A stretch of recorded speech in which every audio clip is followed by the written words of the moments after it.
André Springs grew up off of West Boulevard. This is his neighborhood. And I can't do a lot of talking about André because I'm gonna give him all the space, y'all, because he's a talker, for real. I'm just gonna read a few things on him. He's gonna tell you about the rest. André's a golfer.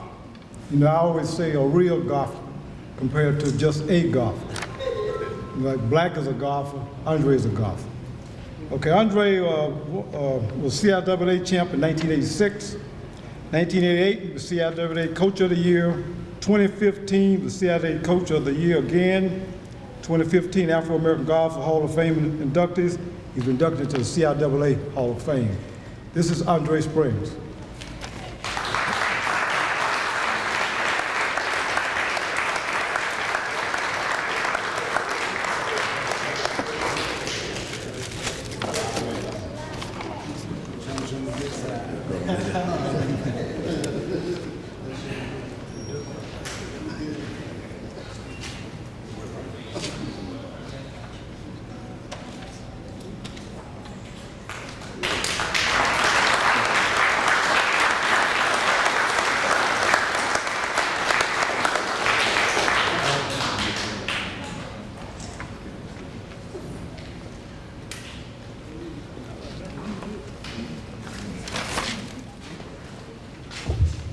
Thank you, John Love.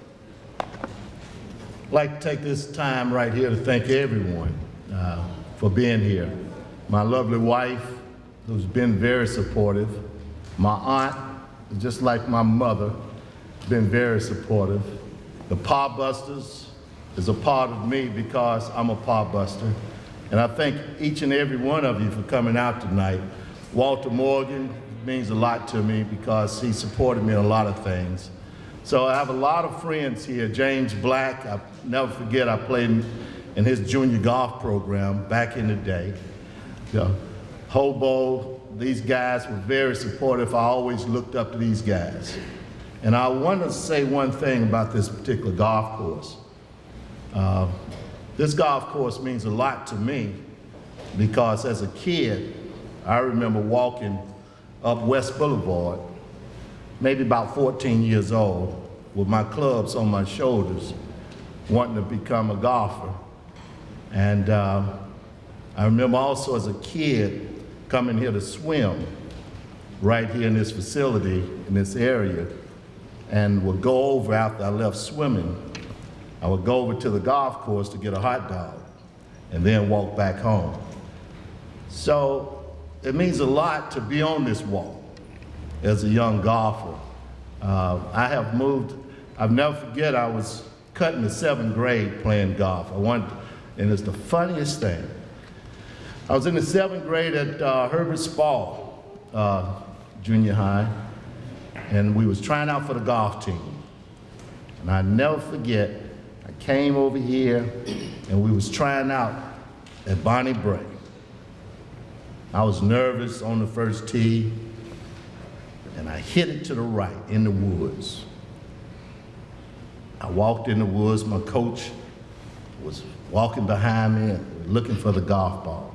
And I never forget finding that golf ball. I reached in my pocket. I said, "Coach, I just found it." He said, "Great." I picked the golf ball up and pulled a tee out of my pocket, and I teed it up. He said, "What are you doing?" I said, "I'm teeing it up." He said, "Son, you can't tee it up." I said, "Well, how do you expect me to get it in the air? I've been doing this all up until this point." So I didn't make the golf team that year.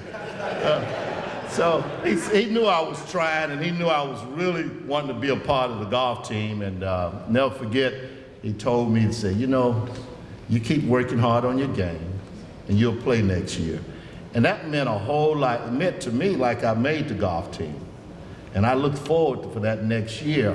But I was disappointed because they transferred me to Wilson Junior High. And I was so disappointed as a kid because I knew I was going to be on the golf team at Spall. Well, I never forget, they made this announcement to come out, anybody interested in playing golf, stay after school. And I'm like, oh Lord, if I stay after school, how am I gonna get home? That's like 20 miles. from where I live. My mother's at work, there's no way, but I want to play golf. Well, I stayed after school. And when we got to the gym, the coach said, just bring your golf clubs tomorrow, and we're gonna have tryouts. And it was just enough time where all the buses was leaving, and I'm like, oh man. So I started walking home. And I went out for the golf team, and I was really looking forward to that because I was born and raised playing a golf course called the Charlotte Golf Range. When I was 5 years old, I was working there, picking up golf balls with my uncle on Saturday and Sunday mornings. I think that's how I really fell in love with the game. Nevertheless, I went out for the golf team, and I was so excited because I felt like I was gonna make it that year. And your name would be on a list at the gym. And I couldn't sleep that night, and I went down to the gym, and I looked on the list.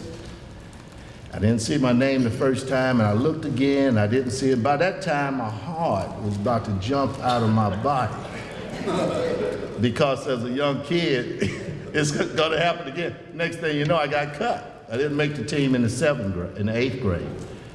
But something was in me to keep fighting, keep carrying on. And I went out for the 9th grade, made the golf team in the 9th grade, and was MVP that year. And when I was MVP that year in the 9th grade, I never forget as a little kid, it was like somebody hit the light switch, and it just got bright, and I understood life. I said, I got it. I really understand life. And I was a little kid in the 9th grade, and I understood life that day. And it taught me that if you fall down, you just get back up. If you're not successful and you really want to be in that particular area, you just get back up. And I got back up. Next thing you know, I get a scholarship to go to college. I play on a 4-year championship team in college. I'm 20 years old. I'm the golf coach at Livingstone College. I brought 12 championships to Livingstone College. Next thing you know, I'm managing golf courses in Cleveland, Ohio. Next thing you know, I'm the golf pro at Birkdale, and Wes Jones was my boss. And that's why I said to Dale earlier, you got a first-class person here and a first-class environment. And that means so much to the community to have that leadership and that type of person that can get along with everybody.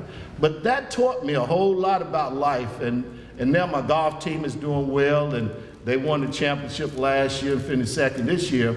But I thank God for all that He has done for me, because I knew that's where my strength comes from. My mother was very supportive. My father died when he was 35. My mother was right there and very supportive. And that's why I'm so blessed and thankful for this committee, for John Love, who I think so much of, who has always been an inspiration in my life, as well as the Paw Busters, because, you know, it means a lot when I was a kid just to have someone to talk to and someone to encourage. So I'd like to thank all of you for coming, and I'd like to thank everybody for this opportunity, and thank you again.